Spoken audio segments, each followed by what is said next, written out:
Hi అండి, అందరికీ నమస్కారం. Welcome to RJD studies. Today topic DSC methodology అండి. డిఎస్సికి సంబంధించి మెథడాలజీ ట్రై మెథడ్స్. ఓకే, 3 మెథడ్స్కి సంబంధించిన ప్రీవియస్ బిట్స్ అండి ఇవి.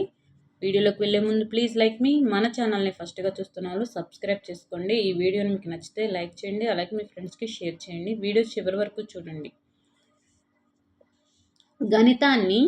గణితాన్ని లోకి నిర్వచించిన ప్రకారం ఏంటి అంటే, గణితంలోనికి నిర్వచించిన ప్రకారం హేతువాదంలో మానవుని మనస్సు స్థిరపడే మార్గమే గణితం. ఇక్కడ ఈ నిర్వచనం ఇచ్చింది ఎవరు అంటే లాక్ అండి. Okay, lock. హేతువాదంలో మానవుని మనస్సు స్థిరపడే మార్గం గణితం అని చెప్పింది లాక్. ఇక్కడ మనసుని లాక్ చేయండి. నెక్స్ట్, గణితంలో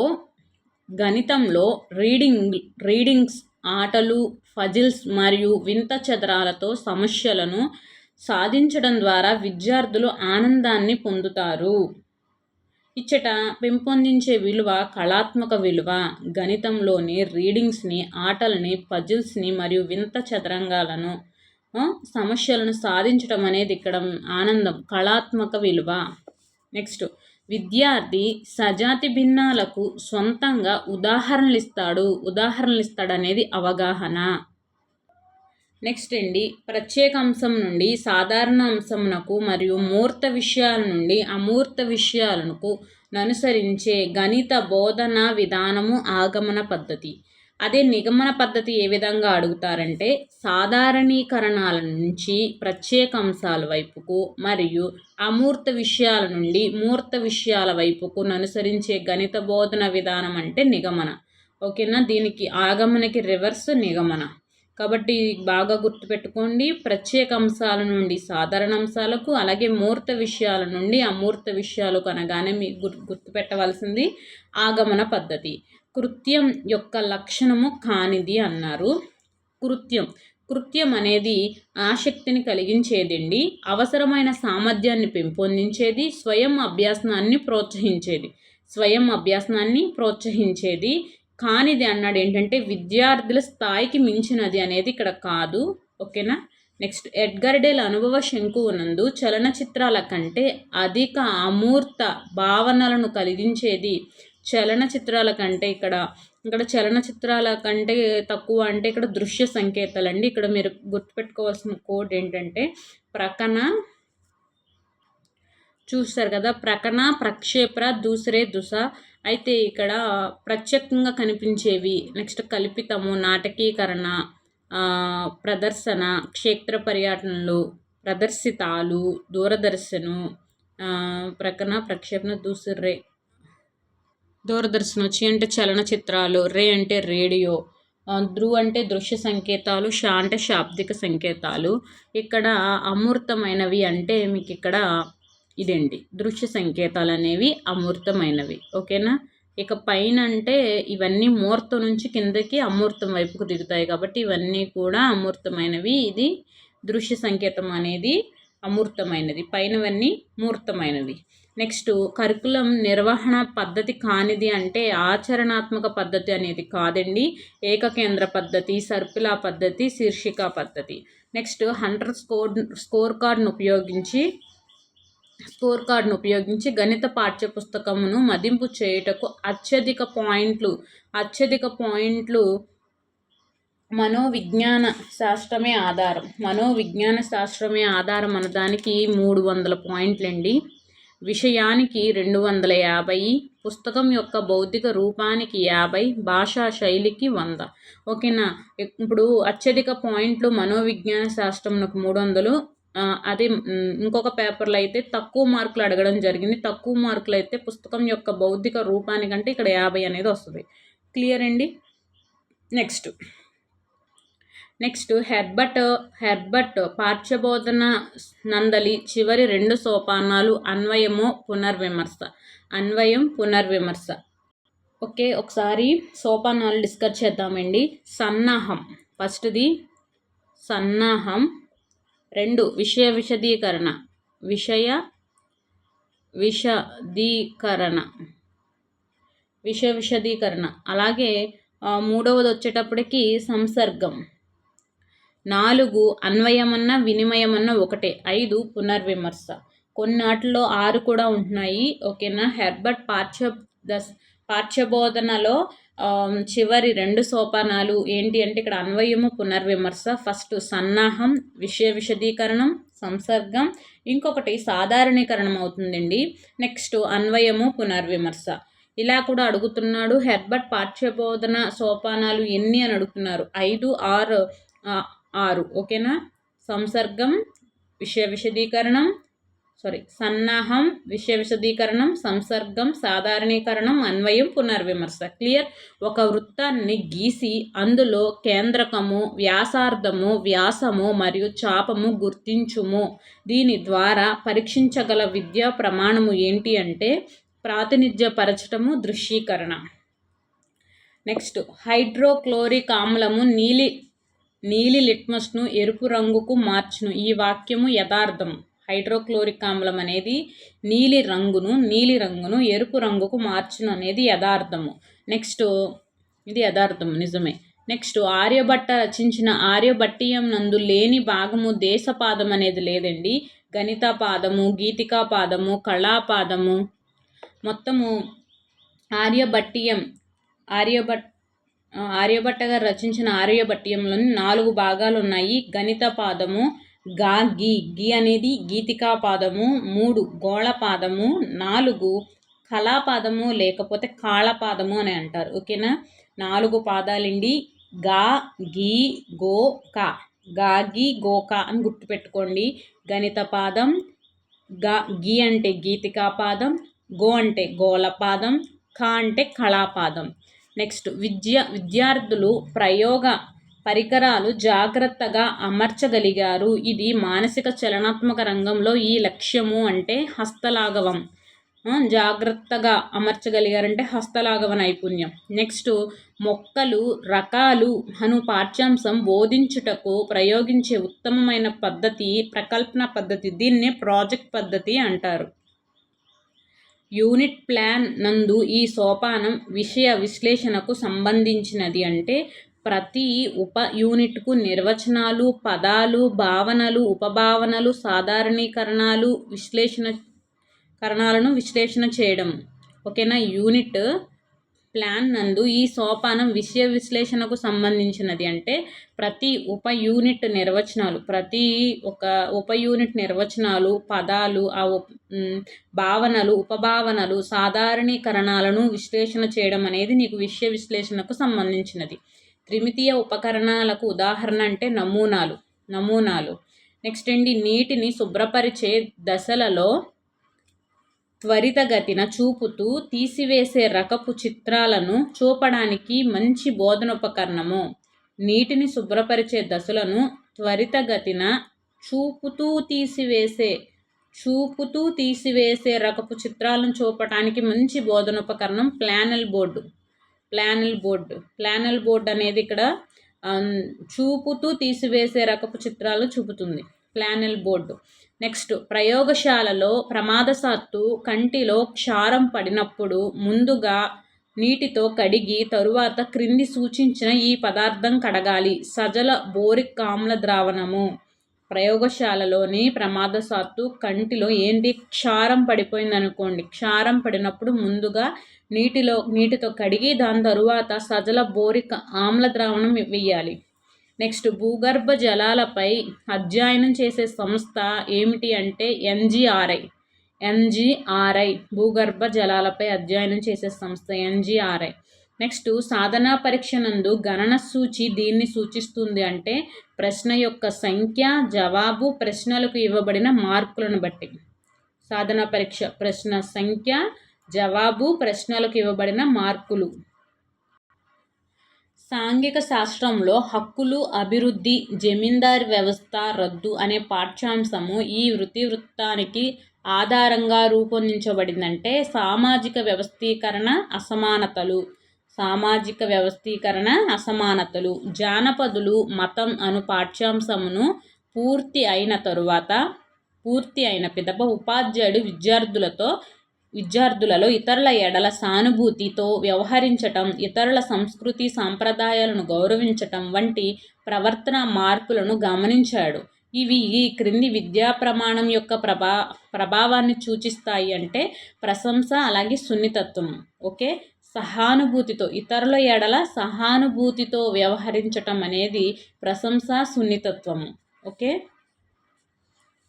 క్రింది వాటిలో ప్రాథమిక స్థాయిలో సాంఘిక శాస్త్ర బోధన ఉద్దేశాలకు వర్తించనిది ఏంటి అంటే ఫస్ట్, శ్రమ ఎడల గౌరవ భావనను పెంపొందించటం, సమానత్వ భావనను పెంపొందించటం, లౌకికతత్వ భావనను పెంపొందించటం, ప్రాంతీయతత్వ భావనను పెంపొందించటం అనేది ఇది ఆప్షన్ కాదండి. ప్రాథమిక స్థాయిలో సాంఘిక శాస్త్ర బోధన ఉద్దేశాలకు వర్తించేవి ఏంటి అంటే శ్రమ ఎడల గౌరవ భావం పెంపొందించటం, సమానత్వ భావనను పెంపొందించడం, లౌకిక తత్వ భావనను పెంపొందించడం, ప్రాంతీయ తత్వ భావనను పెంపొందించడం అనేది కాదు. నెక్స్ట్, ఆర్టీఈ 2009 చట్టంలో ఈ అధ్యయనం ఈ సెక్షన్ ప్రకారం ఎస్సీఆర్టీ అంటే రాష్ట్ర స్థాయిలో విద్యా ప్రణాళిక మూల్యాంకన విధానాలను రూపొందించుటకు అధికృత అకాడమిక్ సంస్థ అంటే ఇక్కడ అధ్యయనం 5 సెక్షన్ 29(1) క్రింది వాక్యాల్లో సాంఘిక శాస్త్ర బోధన ఆశయాలు లక్ష్యాలకు వర్తించనిది అన్నారు. చూద్దాం. లక్ష్యాలకు తాత్కాలిక విలువలు ఉంటాయి, ఆశయాలకు సుదూర గమ్యాలు ఉంటాయి. రైట్. లక్ష్యాలు ఆశయాల నుండి ఉద్భవిస్తాయి. లక్ష్యాలు అనేవి ఆశయాల నుండే ఉద్భవిస్తాయి. లక్ష్యాలు ఆశయాల సాధనకు సోపానాలు. ఆశయాలు దగ్గరి గమ్యాలు, లక్ష్యాలు సార్వత్రికాలు అనేది తప్పండి. రివర్స్లో ఇచ్చాడు. ఆశయాలు అనేవి సార్వత్రికాలు, లక్ష్యాలు అనేవి గమ్యాలు. నెక్స్ట్, ఆశయాలు నిర్దిష్ట విషయానికి పరిమితం కాజాలవు, లక్ష్యాలు విషయాలను బట్టి మారతాయి. విషయాలను బట్టి మారేవి లక్ష్యాలు. ఇంపార్టెంట్ అండి. లక్ష్యాలు అనేవి తాత్కాలిక విలువలు ఉంటాయి, ఆశయాలకు సుదూర గమ్యాలు ఉంటాయి. లక్ష్యాలు ఆశయాల నుండి ఉద్భవిస్తాయి, లక్ష్యాలు ఆశయాల సాధనకు సోపానాలు. అలాగే ఆశయాలు నిర్దిష్ట విషయాన్ని పరిమితం కాజాలవు,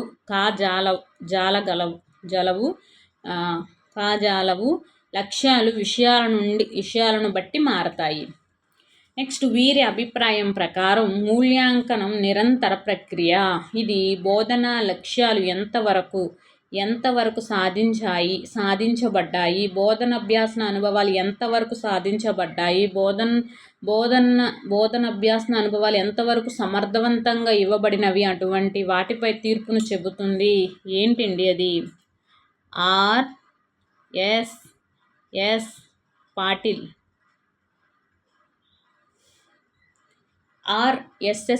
చెప్పారు. Once more. వీరి అభిప్రాయం ప్రకారం, ఎవరి అభిప్రాయం ప్రకారం? ఆర్ఎస్ఎస్ పాటిల్ ప్రకారం మూల్యాంకనం నిరంతర ప్రక్రియ.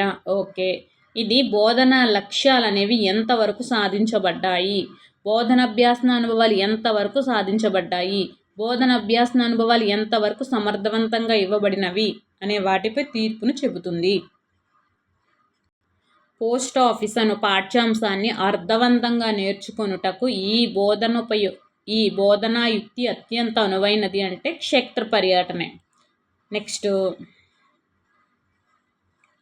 ఆంధ్రప్రదేశ్లో నదులు అను పాఠ్యాంశాన్ని బోధించుటకు అనువైన పటం ఏ పటమండి? బౌద్ధిక పటం. యూనిట్ వారీగా ఆశించిన ఫలితాలు గుర్తించుటకు నిర్మాణాత్మక మూల్యాంకనము నిర్వహించుట అను కృత్యము ఈ బోధనా దశలను చెందును. పూర్వక్రియాత్మక, అంతరక్రియాత్మక దశల నుంచి. నెక్స్ట్, సమాచార పట్టికలు పూర్తి చేయుట, గోడపత్రికల్లో సాంఘిక అంశాలు పొందుపరచటం, పటాలు గీయటం వంటి కృత్యాలు ఈ యొక్క ప్రతిస్పందన అంటే రాత పనులు. సమాచార పట్టికలను పూర్తి చేయట, గోడపత్రికల్లో సాంఘిక అంశాలను పొందుపరచడం, పటాలు గీయటం ఇవన్నీ కూడా రాత పనులు. అరిస్టాటిల్ నిర్వచించిన ప్రకారము గణితం అంటే పరిమాణ శాస్త్రము. అరి పరి. నెక్స్ట్ మనకు ఆనందాన్ని కలిగించే చిత్రలేఖనం, రంగులు వేయడం, సంగీతం, శిల్పకళ మొదలైన కళలన్నీ కూడా గణితమే. అది ఏంటి అంటే కళాత్మక విలువ. కళాత్మక విలువ. అభ్యాసకుడు త్రిభుజ వైశాల్యాన్ని గణించడంలో వేగాన్ని, ఖచ్చితత్వాన్ని పెంపొందిస్తాడు అనున్నది ఈ లక్ష్యముకు చెందిన స్పష్టీకరణ. నైపుణ్యము ఖచ్చితత్వాన్ని వేగముగాను అలాగే ఖచ్చితంగాను చేస్తాడు అనేది నైపుణ్యం. నెక్స్ట్ సారాంశం నుండి దత్తాంశమునకు మరియు తెలియని విషయాల నుంచి తెలిసిన విషయాలకు అనుసరించే బోధనా పద్ధతి విశ్లేషణ. సారాంశం నుండి దత్తాంశమునకు ఓకే. సవి తెలియని విషయాల నుండి తెలిసిన విషయాలు అనుసరించే బోధనా పద్ధతి విశ్లేషణ. సవి అని గుర్తుపెట్టుకోండి, ఏదో కోడ్ సవి అంటే. లేకపోతే ఇక్కడ దత్తాంశం నుండి సారాంశం అని కూడా అడిగినప్పుడు అది సంశ్లేషణ అవుతుంది. అని సంశ్లేషణ అనుకోకండి, సవి. నిగమన పద్ధతిలోని ఒక దోషము ఏంటి అంటే సమస్య సాధన సామర్థ్యాన్ని వేగాన్ని పెంపొందించును. సమస్యల యొక్క సాధన సామర్థ్యాన్ని వేగాన్ని నిగమన పద్ధతి అనేది పెంచుతుంది. సంక్షిప్తమైనది మరియు సమయాన్ని పొదుపు చేస్తుంది. రైట్. నిగమన పద్ధతిలో తార్కిక అంశాలు సర్వజనీనం. అనేవి సర్వజనీనం. అవగాహన కన్నా స్మృతికి ఎక్కువ ప్రాధాన్యతనివ్వబడుతుంది అనేది ఇక్కడ తప్పు. ఓకేనా. నిగమన పద్ధతిలోని గుణాలు ఏంటి అంటే సమస్యల సాధన సామర్థ్యాన్ని వేగాన్ని పెంచుతుంది.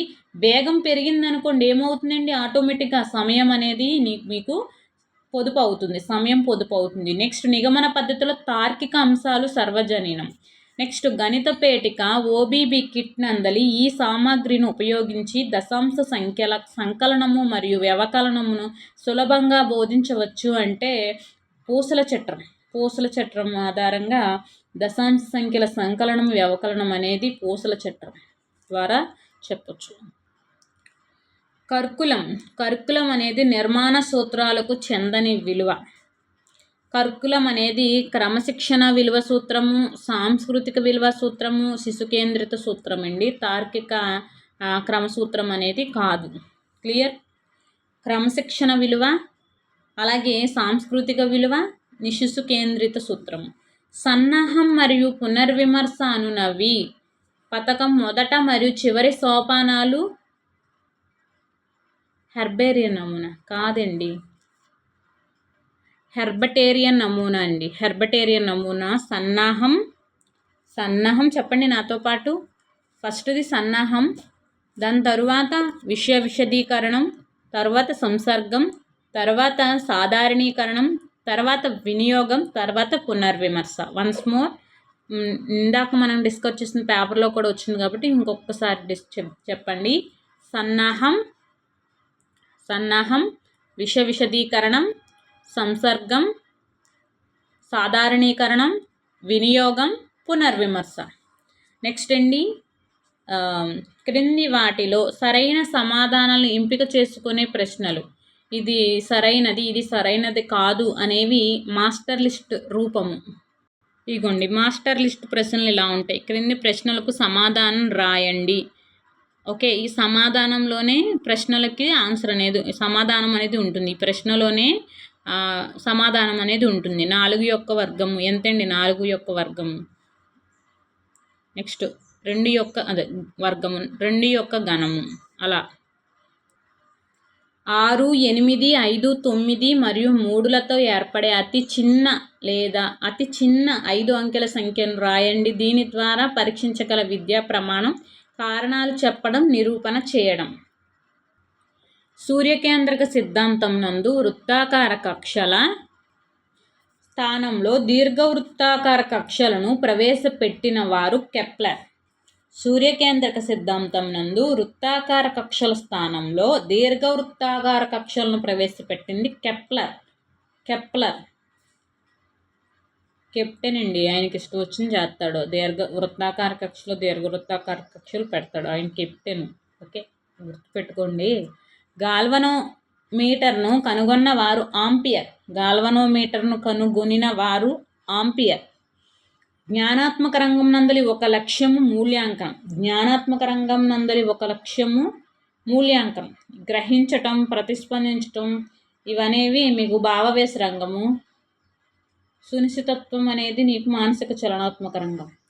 జ్ఞాన సముపార్జన కంటే వైజ్ఞానిక పద్ధతిలో శిక్షణను ఇవ్వడానికి ఎక్కువ ప్రాముఖ్యతనిచ్చే పద్ధతి అన్వేషణ పద్ధతి. అన్వేషణ పద్ధతి.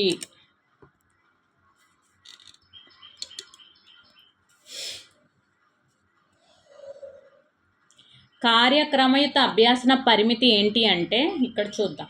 కార్యక్రమయుత అభ్యాసనకు సంబంధించి సమాచారాన్ని నేర్చుకొనుటకు ఉపయోగపడుతుంది. శిక్షణనిచ్చుటకు నిలకడైన రూపము. అభ్యాసనలో వ్యత్యాసాలకు అనుమతిస్తుంది. కార్యక్రమయుత అభ్యాసనం అంటే సమాచారాన్ని నేర్చుకొనుటకు ఉపయోగపడుతుంది, అలాగే శిక్షణ నిచ్చుటకు నిలకడ అయిన రూపము. అభ్యాసనంలో వ్యత్యాసాలకు అనుమతిస్తుంది. ఇక్కడ శిక్షణ నిచ్చుటకు ఖర్చుతో కూడుకున్నది అనేది పరిమితి అండి. ఖర్చుతో కూడుకున్నది అనేది పరిమితి. క్రింది ఉదాహరణలో ప్రత్యేక అనుభవాన్ని ఇచ్చేవి ఏంటంటే సొంతంగా నమూనాలను తయారు చేయడం అనేది ప్రత్యక్ష అనుభవాన్ని ఇస్తాయండి. కింద ఇక్కడ ఇచ్చిన ఆప్షన్స్లో అయితే ఎడ్గర్ డేల్ అనుభవాల శంకునందు ప్రదర్శనలు రేడియో రికార్డింగ్ అనేది మీకు ఇక్కడ ప్రదర్శనల కిందకి వస్తాయి. ప్రదర్శనలు దీనికన్నా అమూర్తమైనవి. ప్రదర్శనలు దీనికన్నా అమూర్తమైనవి అంటే రేడియో రికార్డింగ్. ప్రదర్శనలు అంటే తయారు చేసినవి అయినా ప్రదర్శిస్తారు. రేడియో రికార్డింగ్ అనేది ఇక్కడ అమూర్తానికి చెందిందండి, మూర్తం అయితే కాదు. నెక్స్ట్ సైన్స్ ప్రయోగశాలలో భాస్వరాన్ని ఎల్లప్పుడూ దీనిలో ఉంచాలి, నీరులో ఉండాలి, నీరులోనే ఉంచాలి. ఈ భాస్వరాన్ని ఎప్పుడు నీరులోనే ఉంచాలి, నీటిలోనే నిల్వ చేయాలి భాస్వరాన్ని. ఎన్సీఈఆర్టీ వారు ప్రతిపాదనల ప్రకారం సైన్స్ ఫెయిర్ నందు ప్రదర్శించబడిన ఒక ప్రదర్శనను న్యాయ నిర్ణయము చేయు ముఖ్యమైన ప్రాతిపదిక ఏంటి అంటే ప్రదర్శన వస్తువు తయారు చేయుటయందు ఇమిడి ఉన్న వైజ్ఞానిక పద్ధతి.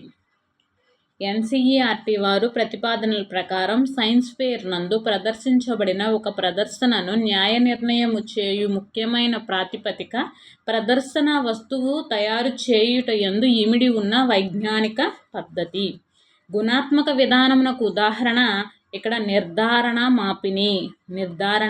మాపిని అనేది గుణాత్మక విధానముకు ఉదాహరణ. ప్రస్తుత సాంఘిక శాస్త్ర పాఠ్యపుస్తకాల రూపకల్పనలో తాత్విక భావనలను పరిగణలోనికి తీసుకోలేదు. అర్థవంతమైన అభ్యాసనాన్ని విద్యార్థులు ప్రశ్నించుటకు అవకాశం. తప్పేండి. అర్థవంతమైన అభ్యాసనాన్ని విద్యార్థులు ఎందుకు ప్రశ్నిస్తారండి? ప్రశ్నించుటకు అవకాశం ఉండదు. ఇక్కడ చూడండి, సాంఘిక శాస్త్ర పాఠ్యపుస్తకాల రూపకల్పనలో తాత్విక భావన పరిగణలోనికి ఇది తీసుకోలేదు. తీసుకున్నవి ఏంటండి? స్వీయ మూల్యాంకనానికి, నిరంతర సమగ్ర మూల్యాంకనానికి అవకాశం ఎక్కువ, రైట్.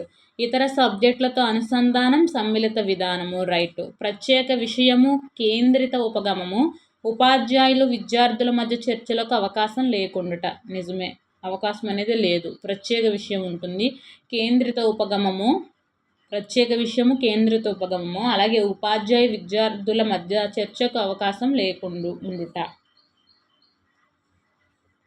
సాంఘిక శాస్త్ర పాఠ్యాంశాల మధ్య బాక్సులలో ఇచ్చిన ప్రశ్నల యొక్క ఉద్దేశం ఏంటి అంటే విషయము, పాఠ్యాంశం యొక్క పరిధిని దాటి ఆలోచించుటకు అవకాశం కలిగించుట. నెక్స్ట్, విద్యార్థులు సాంఘిక శాస్త్రంలోని భావాలను అభ్యసించినప్పుడు వాటి గురించి ప్రశ్నించుటకు, అన్వేషించుటకు, సృష్టించుటకు, చర్చించుటకు మరియు ప్రతిస్పందించుటకు ఈ ఉపగమంలో స్థానం ఉంటుంది. అంటే విచారణ ఆధారిత ఉపగమం. చర్చించుటకు అలాగే ప్రతిస్పందించుటకు అవకాశం ఉండేది విచారణ ఆధార ఉపగమం. విద్యార్థుల సాంఘిక శాస్త్రంలో భావాలను అభ్యసించినప్పుడు వాటి గురించి ప్రశ్నించుటకు, అన్వేషించుటకు, సృష్టించుటకు, చర్చించుటకు, ప్రతిస్పందించుటకు విచారణ ఆధారిత ఉపగమం అనేది స్థానం ఉంటుంది. ఒక విద్యార్థి నీటి కాలుష్యం గురించిన ఫలితాలను ఊహించటం, దృష్టాంతాలను పేర్కొనటం, పరిణామాల గురించి వివరించగలుగుతున్నాడు. ఇవి ఈ సామర్థ్యానికి సంబంధించిన సూచికలు అంటే విషయ అవగాహన.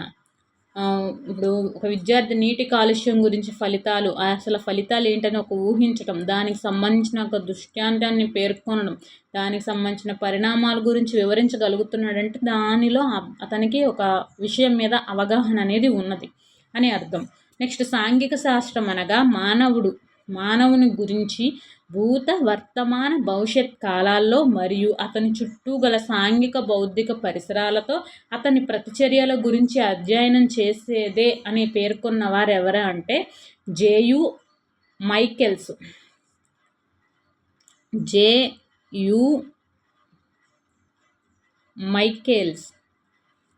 మైకెల్స్ ఏమన్నారంటే ఈయన సాంఘిక శాస్త్రం అంటే మానవుని గురించి భూత అంటే జరిగిపోయిన, వర్తమాన జరుగుతున్న, భవిష్యత్తులో కాలాల్లో అంటే ఇప్పుడు భవిష్యత్ కాలంలో మరియు అతని చుట్టూ గల సాంఘిక బౌద్ధిక పరిసరాలతో అతని ప్రతిచర్యల గురించి అధ్యయనం చేసేది అని చెప్పింది ఎవరంటే జేయు మైకెల్స్.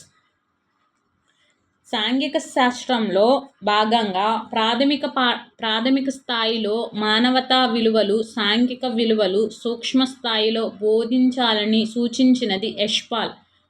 సాంఘిక శాస్త్రంలో భాగంగా ప్రాథమిక స్థాయిలోనే మానవతా విలువలను, సాంఘిక విలువలను సూక్ష్మ స్థాయిలోనే బోధించాలని చెప్పింది యష్పాల్ కమిటీ. మానవతా విలువలు, సాంఘిక విలువలు.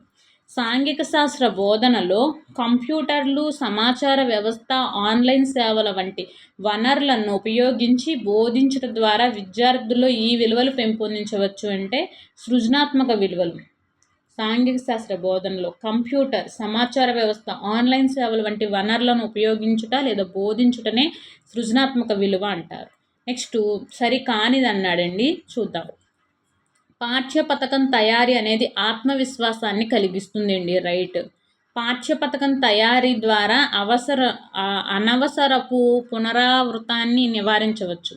ఏదైనా అనవసరమైనది అనుకోండి ఒక మ్యాటరు, దాని పునరావృతాన్ని నివారించవచ్చు. పాఠ్యపథకం తయారీ ద్వారా అనవసరపు పునరావృతాన్ని నివారించవచ్చు. ఓకే. పాఠ్యపథకం తయారీ వల్ల నిర్దిష్ట లక్ష్యాలు చేరుకోవచ్చు. రైట్. పాఠ్యపథకం తయారీ వల్ల బోధన ఎక్కువ సమయం తీసుకుంటుంది అనేది తప్పండి. సాంఘిక శాస్త్ర నిర్మాణాత్మక మూల్యాంకనములో ఈ అంశం ఆధారంగా విద్యార్థి యొక్క భాగస్వామ్యము, ప్రతిస్పందనలను మాపనం చేయడం జరుగుతుంది. అంటే సమకాలీన అంశాలపై ప్రతిస్పందించడం ద్వారా మాపనం చేయడం అనేది జరుగుతుంది. నెక్స్ట్ అండి, సాంఘిక శాస్త్ర గది ప్రయోజనాలతో సంబంధం లేని ప్రవచనాన్ని గుర్తించండి. అంటే ఇక్కడ సాంఘిక శాస్త్ర గది అంటే చర్చలు, ప్రశ్నల ద్వారా అనుమానాలను నివృత్తి చేసుకొనుటకు తోడ్పడుతుంది. క్రింది వానిలో సాంఘిక శాస్త్ర గది ప్రయోజనాలతో సంబంధం లేని ప్రవచనాన్ని గుర్తించండి. సాంఘిక శాస్త్ర గది ప్రయోజనం సంబంధం లేనిది చూద్దాం. పాఠశాల స్థాయి వ్యాసరచన పోటీల నిర్వహణకు తోడ్పడుతుంది. రైట్, మంచిదే. విజ్ఞాన సాంఘిక మేళలు నిర్వహించుటకు ప్రోత్సహిస్తుంది సాంఘిక శాస్త్ర గది అనేది. ఓకే. ప్రధాన ఉపాధ్యాయుడు స్కూల్ కాంప్లెక్స్ ఉపాధ్యాయులతో సమీక్షలు నిర్వహించుట తోడ్పడుతుంది. ఇది రైట్. చర్చలు, ప్రశ్నల ద్వారా అనుమానాలు నివృత్తి చేసుకున్నటకు తోడ్పడుతుంది అనేది ఇక్కడ కాదండి, ఇది క్లాస్ రూమ్లో జరుగుతుంది. సాంఘిక శాస్త్ర గదిలో అయితే జరగదు. ఈ వీడియో నచ్చితే ప్లీజ్ లైక్ చేయండి. అలాగే దీనికి కంటిన్యూ నెక్స్ట్ వీడియో చేస్తాను. మీకు నచ్చితే కనుక మీ ఫ్రెండ్స్ కూడా షేర్ చేయండి. మన ఛానల్ని ఫస్ట్గా చూస్తున్న వాళ్ళు సబ్స్క్రైబ్ చేసుకోండి. థ్యాంక్ యూ సో మచ్ అండి. Keep watching. Take care. Bye అండి. All the best. బాగా చదువుకోండి.